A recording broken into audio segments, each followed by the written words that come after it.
Не го знам как се казва това връхче. Ще го потърсим. Може и да е безименно.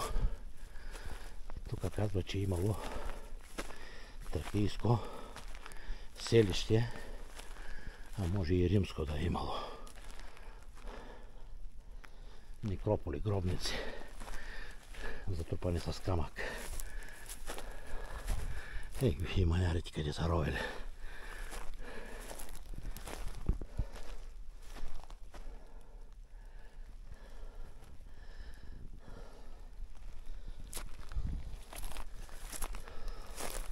Да, има и керамика.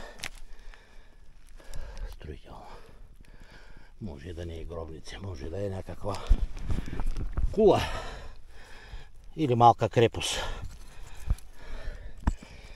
Ето ги. Има доста разпръснати строителна керамика това.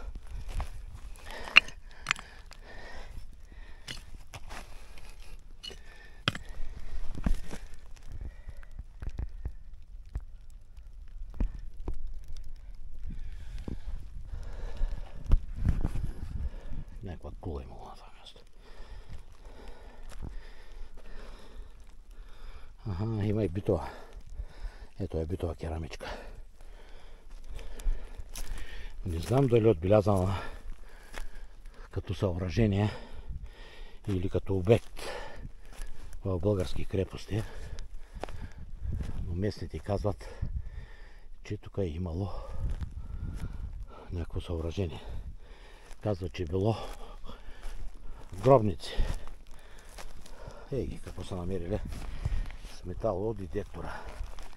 Някой е идвал. И то скоро.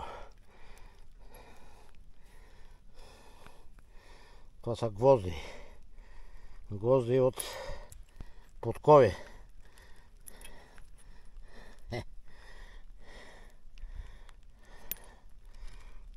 Това са артефактите.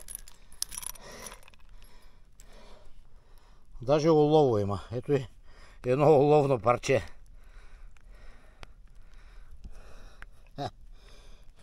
Ето и. Малко е патината го е хванала. Его, керамичното. То малко връхче. Крепост. Малка крепост. Наблюдателна, сигнална кула е имало на това място. Яйцевидна форма има. Така е на дължина. Това мисля, че е север. Север. Юг е по-дълга. Овална форма. Даже и пикник са си правили. И манярчетата. Или тези, които са ръчкали по терена. Обаче Хорусан. Не тук май Хорусан. Аз на това го правя.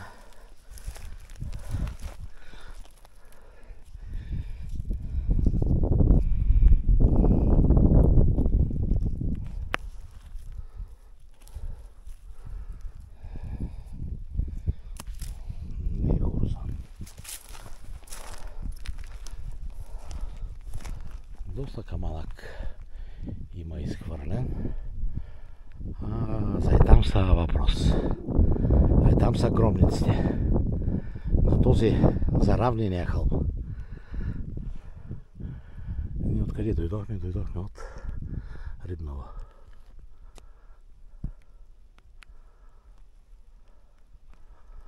Ай, тук има тракийско светилище. Дай този връх. И красиви скалички.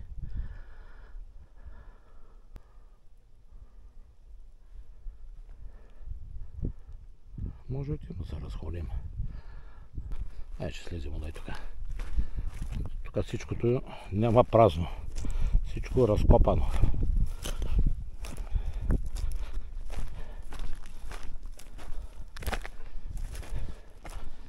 Трапове, трапове.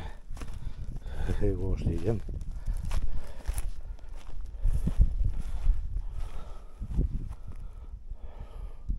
Тук е имала някаква преградна стена обаче.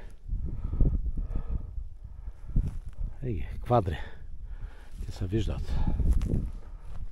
Две големи квадри има. И манерски яме дълбоки.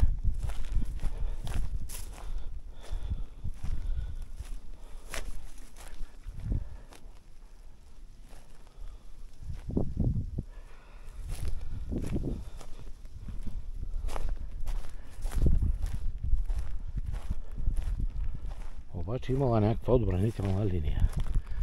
Его и изглежда на тераса. Вероятно имала дървена палисада или от колове. Да. Его как е укрепено.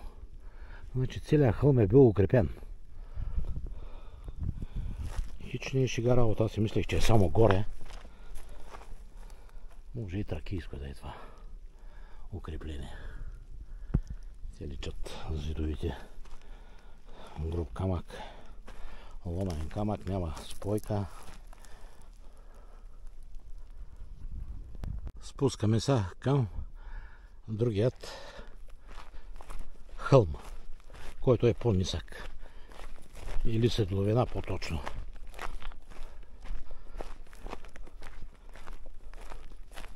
А и тук има някакъв зъб. Личи как е на тераса. Да би да имало няколко отбранителни линии. Този да е първата. А другата, която е на 10 на 15 метра от върхът, да е втората. Ей го бряг. Скосено. Шкарпа. Ей тук е имало и друга линия. Ей седловината. Ей ги манярските ями. Его как е скосено е тук. Това поне около 2 метра височина е. То се е наслоило отгоре, запълнило се. И идеална видимост има на юг, на запад, почти във всички посоки. И керамика се забелязва. Ето доста много строителна, битова. Обаче хорусон няма. Никакъв. Тук е било пак някакво укрепление. Може да са били синхронни една от друга две крепости. Не е битова керамика, и тук е от лявата страна до кракът ми. От някакъв съд. Въртело на гранчарско колело, ама не се знаят коя епоха е той.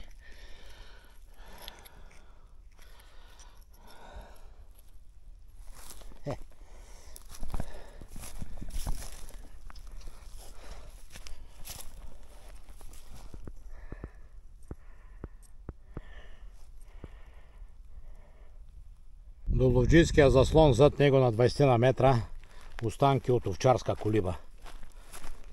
Ето я. И тук на завет, от южната страна, е го част от зида. Малка е била, някъде към 3 метра и половина, това се е свлякло. И е широка някъде към, там някъде 3 метра и го другия зид личи. Или да е било кошара, ама по-скоро с палево отвънка, оградено с дървени гради, дъски, вършина.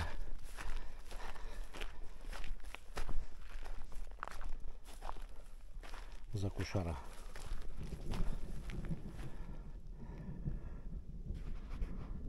Прибирам се от обекта.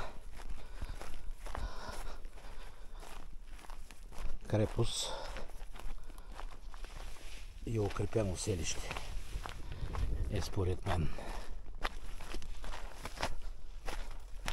И да разгледаме авджийският заслон.